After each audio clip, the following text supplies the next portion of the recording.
You should know one thing, that as companies in India are maturing, becoming more professional, uh, technology related businesses are growing in size, and Indian companies are expanding offshore also globally.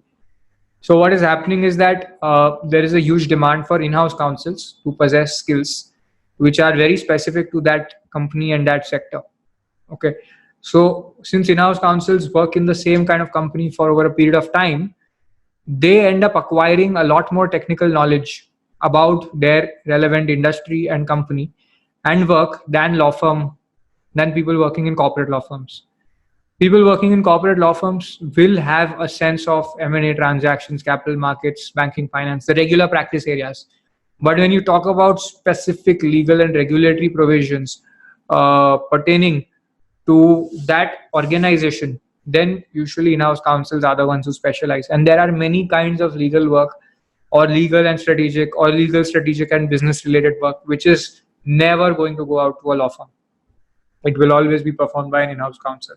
So then the question is that in-house counsels, to be successful as an in-house counsel, you need to develop a variety of skills, and labor law related skills are one of them.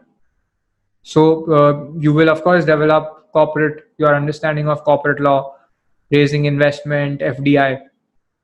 If your company is one which is actually raising investment, or which is raising investment from foreigners. But the general stuff that you got to know is Corporate Law Companies Act, how to get decisions taken, regular tax related compliances, IP related work, registration, infringement, prosecution, litigation. These things you need to know, right? And similarly, you need to know about how to manage labor law related work. And it is going to increase, because many times you will find that now companies are engaging people in scenarios which are not strictly regulated by labor laws. For example, you might have to deal with the question of whether an Uber driver is actually an employee of Uber. Okay, doesn't have a fixed salary, based on rides he gets paid.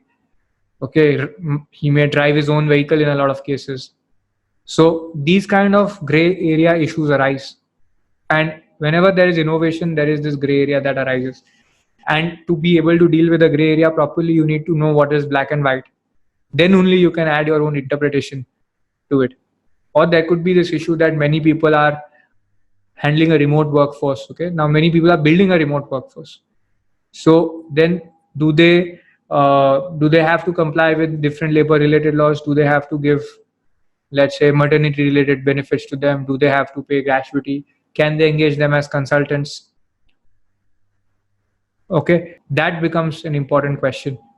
Then in anti-sexual harassment related laws also are there, which is a subset of labor laws. And as an in-house counsel, ideally you should be knowing about it, because you will be in charge of, as the function gets more technical, you will be in charge of engaging, in charge of managing the internal complaints committee, engaging external experts, all of that. Abhishek, which law firms are hiring labor law professionals? So Abhishek, there are many law firms which have an employment law practice. For example, Trilegal has an employment law practice. I do not know whether they hire directly somebody called a labor law professional, but there are many lawyers working exclusively in an employment law practice. So maybe 80-90% of their work is employment law related. Okay. The other thing is that whenever there is an investment transaction, capital markets transaction, or banking finance transaction, labor law related diligence is always undertaken. So you've got to know some labor laws in any case, because you have to undertake that due diligence. And if you decide you don't want to understand labor laws, it will not work. Because to the extent it's necessary for due diligence, you must have your concepts very clear. Most of the times people ask for registrations and proof of payment and complete the diligence, but that can go in a lot more detail. Now you are having startups which are businesses which are creating a managed workforce model.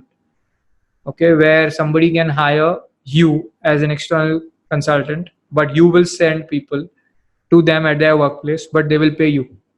Okay, so this is like a contractor scenario, but many startups are starting to follow this. So then the question again is that, managing labor laws for them. Okay, employment laws for them. Now your client could be that contractor who's providing these people, or it could be the company which is making the payments.